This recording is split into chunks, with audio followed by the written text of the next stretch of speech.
And I looked at my brother-in-law and said to him, where would you begin if you had to speak to an audience like this? I remember in my 20s when I was speaking in one city and in one country, again I won't name, I'd left my hotel room to go to have lunch. And there was a crowd gathering. And I thought, boy, maybe a magician or a performer of some sort, and I was not rushed. I said, I'll stand. But as I got closer to the front, there was no performance, there was no musician, there was no artist, there was no magician.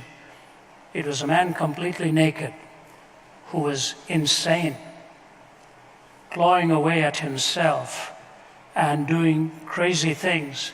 And the crowd was just cheering him on and laughing. I remember being so stunned by that. It's a true story, what I'm telling you. Not embellishing it, not making this up. I could give you the city and the day. And I thought to myself, who is really more insane here? The man who doesn't know he's lost his mind, and the crowd that thinks they have their mind and they're laughing at this person.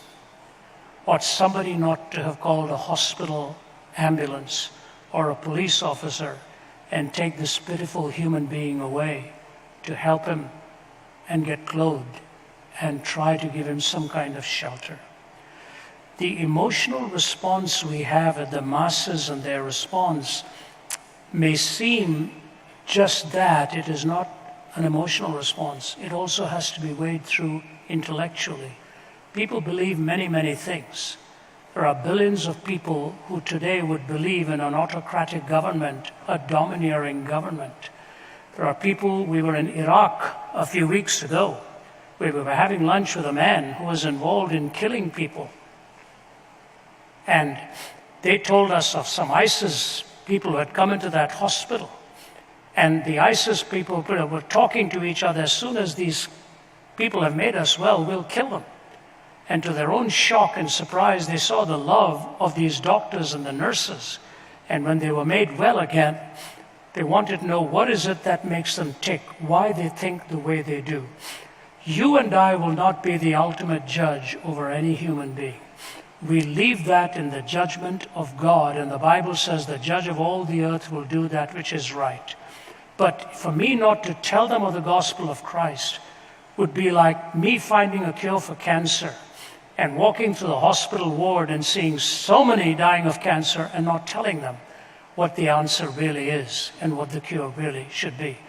That's why the answer Jesus himself gave was willing to be crucified and willing to be laying down his own life and to die on the cross, because what we need more than anything else in this world is the twin realities of grace and truth. Grace and truth. And that's the gospel message we take to the world. And rather than being daunted by the size of those who disagree with you, think of the miracle of your own changed life and your own transformed life and bring that message, and let God be the ultimate judge. The judge of all the earth will do that which is right. We are given the privilege of telling his story. Many will turn away and walk away from it, but many will believe. And the blind man says, whether this person is who you tell me he is or not, all I know is I was blind and now I see. And that's the message we have to take to the world, where many are blind and Christ offers for them to get the perspective of eternity, not from the keyhole of time, but the keyhole of eternity, where you see the whole tapestry and the whole artwork of God. Leave the judgment to him. Give the answers he's given. And you don't change any life. If you change a life, somebody else will change them. Only God can change the heart of a person, and you leave that in God's hands.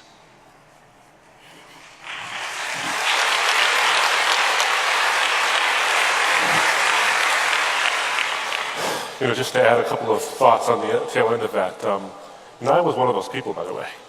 For the longest time, I came from a completely different worldview. Yes, I was a theist. I actually believed that God existed, but I very much did not want the gospel message to be true for a long time. It took me 9 years from the time I first really began to look at what the Bible had to say about who Jesus was, and coming to look at all the evidence, scientific, existential, philosophical, theological, 9 years. And the reason isn't because the answers were hard to find. The reason is because the answers were hard to embrace. There's a consequence to belief. I think we often forget this. I think in our hyper-rationalistic worldview, sometimes when we think about there are clear arguments, there's beauty in the words and all these things, that people come to these things with a blank slate, that they come wanting to believe the truth. They often, the case is that people don't always do that. I can identify with every single person like that. I can name off and rattle off not just religious people who have these issues, but even irreligious people who claim to say, oh, the evidence is what leads me away from God because there's no evidence in these kind of things. When you think about what Thomas Nagel wrote, and many of you maybe have read the words of Thomas Nagel, I think a very forthright and open and honest skeptic, professor of philosophy at New York University, he said, I want atheism to be true, and I'm made uneasy by the fact that some of the most intelligent and well-informed people I know are religious believers. It's not that I disbelieve in God and naturally hope that I'm right in my beliefs, it's that I hope there is no God. I don't want there to be a God. I don't want the universe to be like that. So when you look at that kind of desire, and you come to someone and you say, John 3:16, or the whole corpus of Scripture, whatever it might be, and you say, how come the beauty of these words would overpower a desire like that? I think the answer lies in the fact that, and I remember a song that was written by a very famous person who's passed away since, and he asked the question, how beautiful do the words have to be before they conquer every heart?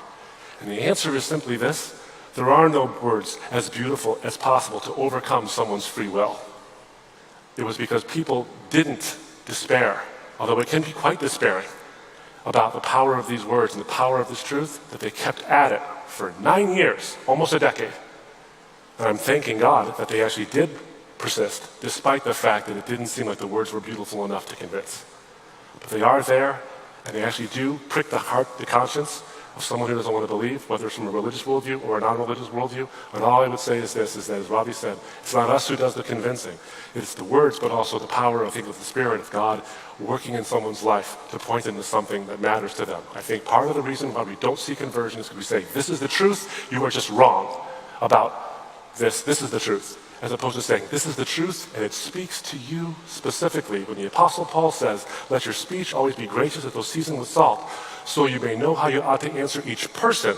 He's not telling you to answer a question. He's saying you ought to answer each person, because people need answers and questions don't. So I think sometimes we get a little too cerebral in our responses because we're answering questions, forgetting that there's a person behind the question itself. And how they react to that is up to them, and God gives them the dignity to reject or accept what he has to offer. So it's the power of the word, but it's also the reality of human will. And I'm a living testimony to the fact that sometimes there are loggerheads, and sometimes they get resolved. Great question, thank you.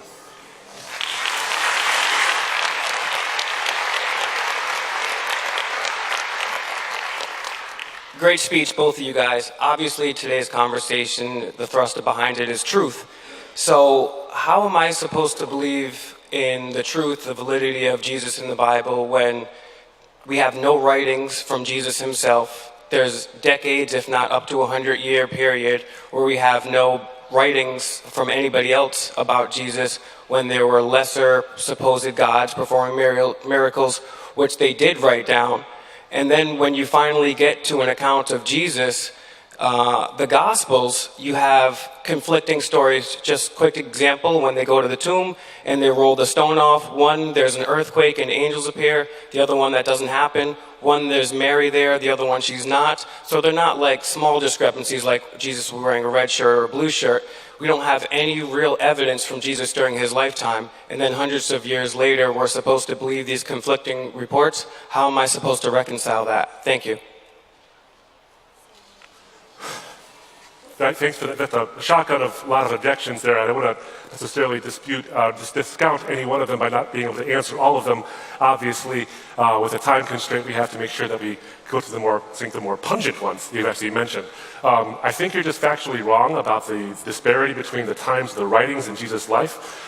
For example, when you look at actually the manuscript evidence, now we have what many scholars, one scholar in particular, probably one of the world's finest biblical manuscript scholars, says is an embarrassment of riches. In fact, most people, Gospel of John, good example, Gospel of John is the last gospel written. No one disputes that. Many thought it was written in the 200s AD, long after Jesus' death. And so there's all this presumption about how the Gospel of John is theological, it's legendary embellishment, there's no possible way this could actually record the life of Jesus. Obviously, it's just someone's theological reflection after the church gets established. But then they find this little postage stamp sized fragment of the Gospel of John, chapter 18. In fact, the very verses Ravi quoted when he talks to Pilate and he says, whoever's on the side of truth listens to me, is on this little fragment. The fragment itself is dated between 90 AD and 125 or 150 AD. That's the fragment. And it's a copy of a copy of a copy. Now, of course, as you know, copies come after originals. That's kind of how it works. So if the fragment of the Gospel of John, the very last Gospel written, is a copy of a copy of a copy, and that's written between 90 and 125 or maybe 150 AD, that means the originals are even earlier than John. Now, if John is the last gospel written, and Luke and Matthew are written prior to him, then that means that they are written prior to 90 AD or so. They draw, in fact, Acts is a book that's a sequel to Luke. So if you follow the sequence backwards, you have John, not written in the 200s, easily written within the first century. Then you have Luke and Acts is the sequel to Luke. What's interesting about Luke is you look at what Gospel Luke records. Amongst the manuscript evidence, there's great evidence for the early dating of Luke. But you look at what it records, and it actually follows in not the Gospel of Luke, sorry, the book of Acts, which Luke wrote. It records the life and times of essentially the apostles after Jesus' ascension. Its focus is particularly on Paul. It talks about his shipwrecks, talks about his whipping, talks about his beating, talks about his persecutions. You know what it leaves out? His death. Conspicuously absent is his death. We know when he died, AD 64. He was beheaded by the emperor. So what does that tell you about when Acts was written? If Luke left out the single most important event to culminate Paul's ministry, then we have to assume, at least it's reasonable to assume, that Luke was written before AD 64. Sorry, Acts was written before AD 64. If Acts was written before AD 64, and Acts is the sequel to Luke, that means Luke was probably written in the 50s. If Luke was written after Mark, that means Mark was written in the 50s or in the 40s. Jesus dies in 33. So it's definitely not hundreds of years later, not even close. We're finding earlier and earlier manuscripts. In fact, one scholar friend of mine said this about the accuracy of what the Bible actually records. He's a biblical scholar, a prestigious guy. He does a lot of writing, a lot of speaking. He says, you know what archaeologists do when they go to look in the ancient world, in the Middle East, to find out where thus and such or this thing is? The first book they look at is the Bible. Secular archaeologists look at it. So we have this, I think, an impressive corpus of material that's very early dated to the time of Jesus. And it's written, I think, by eyewitnesses. The question you have to ask yourself, and I have to ask myself, I'm not singling you out, I think everybody in this room has to ask. You can ask the question two ways. Why should I trust the Bible? Or, why should I trust the Bible? So there's questions with the exact same wording, but I think different views on it. There's a skeptic who is somebody who believes something, who won't believe something until there's enough evidence, which is natural. And then there's a cynic who doesn't believe even when there is. And I would suggest to you, take that skeptical view and look at the evidence, and I think it'll actually answer your question of why. Thank you so much for your question.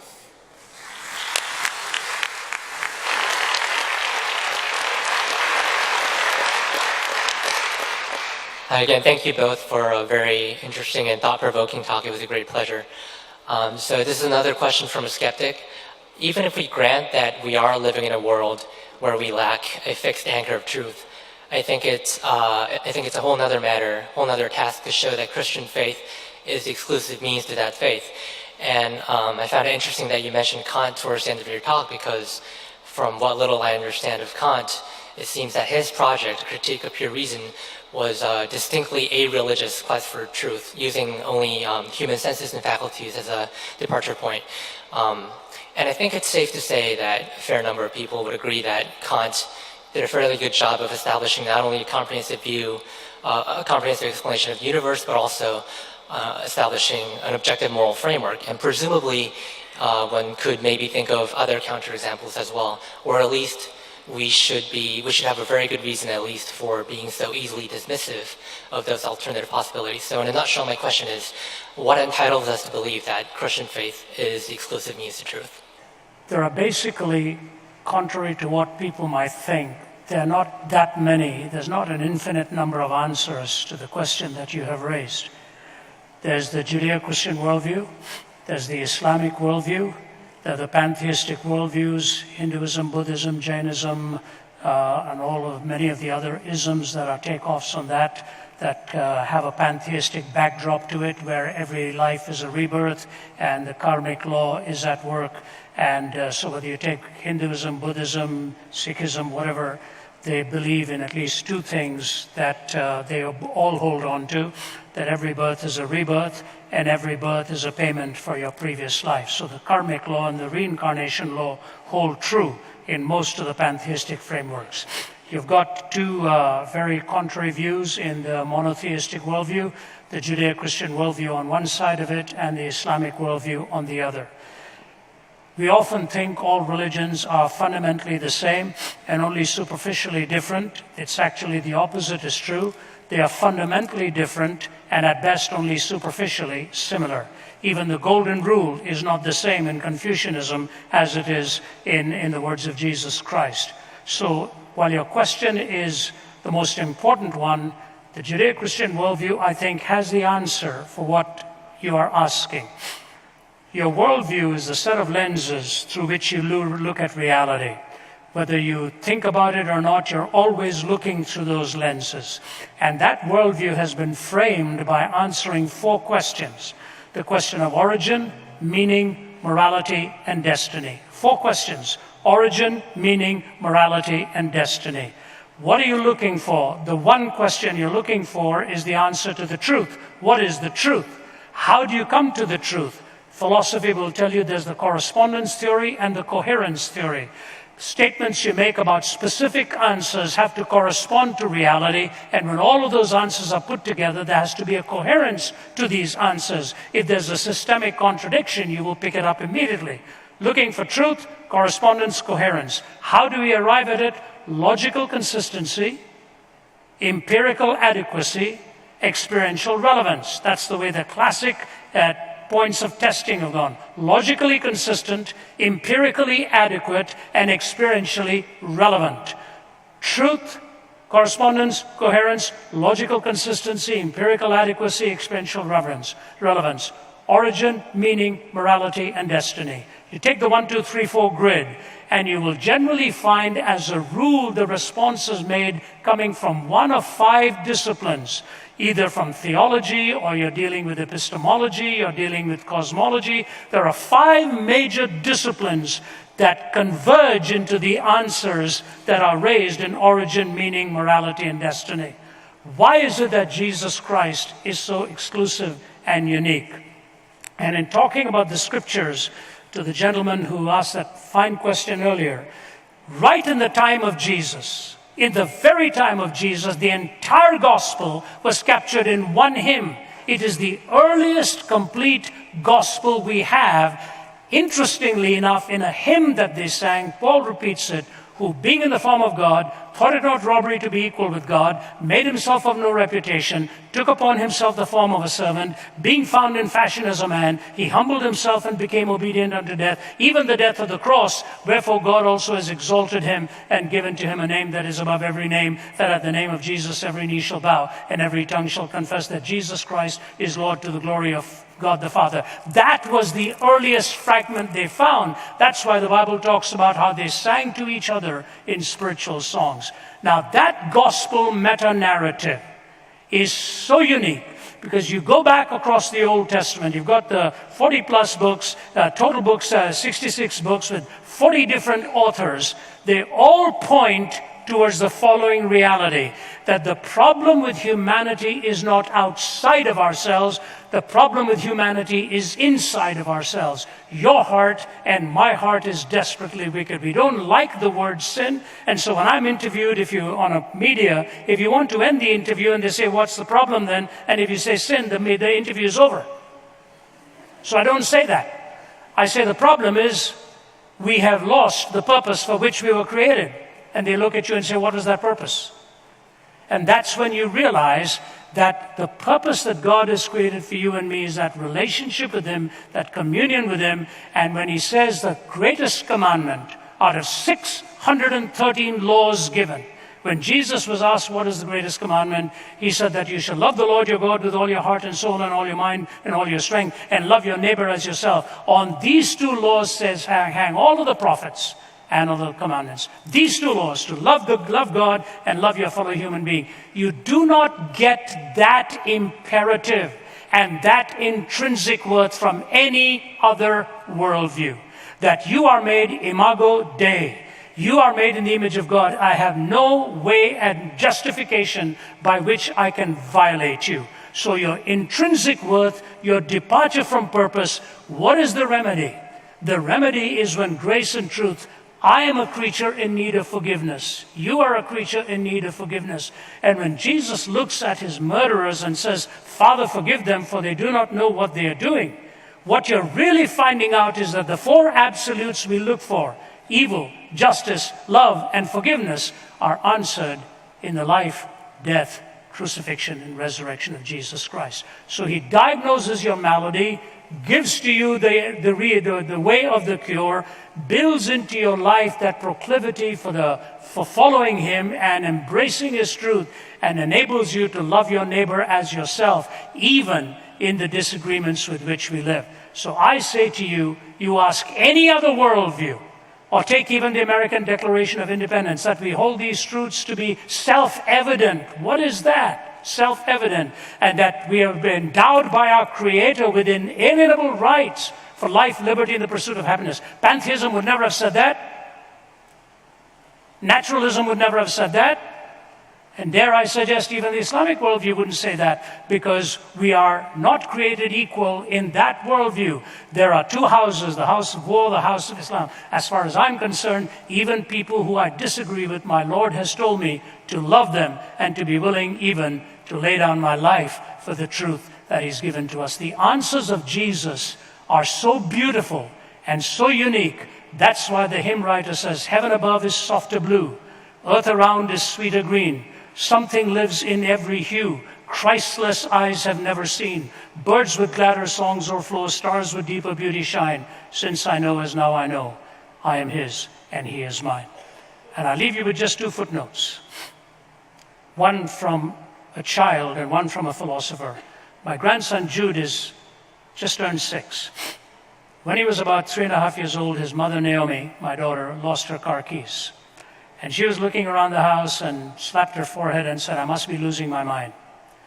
This little guy comes and stands in front of her and says, Mommy, whatever you do, please don't ever lose your heart, because I'm in there. Don't ever lose your heart, because I'm in there. The Bible says, out of the mouths of infants and babes, he has ordained praise. Who taught this little boy the security and the sanctity of love? When I was doing philosophy in the 80s, the famous philosopher we had to study was Anthony Flew. We had to find responses to Flew. We studied Flew, and one of my colleagues, Michael Ramsden, even met up with Anthony Flew. But before Anthony Flew died, he made this comment, and much more than this. He said, if I can be convinced that Jesus Christ rose from the dead, and he talked about the writings of N.T. Wright, the famed writer who's written about the resurrection and corresponded extensively with Gary Habermas, the historian, debated and dialogued. He said, it all hinges for me on this: if Jesus really rose again from the dead. And if that resurrection story is true, he said, I would be willing to be convinced, because C.S. Lewis convinced him of the moral framework, and now he was waiting for the empirical evidence of the resurrection of Jesus Christ. No other worldview will give you correspondingly true and coherent answers to the questions of origin, meaning, morality, and destiny, your intrinsic worth and your neighbor's intrinsic worth. One Islamic scholar in Damascus, Sheikh Hussein, he and I dialogued for several hours in front of an audience. He's a very respectful man. Kept referring to me for some reason as Professor Zacharias, Professor Zacharias. In the end, when we finished and had to make our closing statement, he looked at me and he said this in front of an audience. He said, Professor Zacharias, maybe it's about time for us in the Islamic worldview. This is a Shiite cleric, the leading Shiite cleric in Syria. He said, Professor Zacharias, maybe it's about time for us in the Islamic world to stop asking if Jesus died on the cross.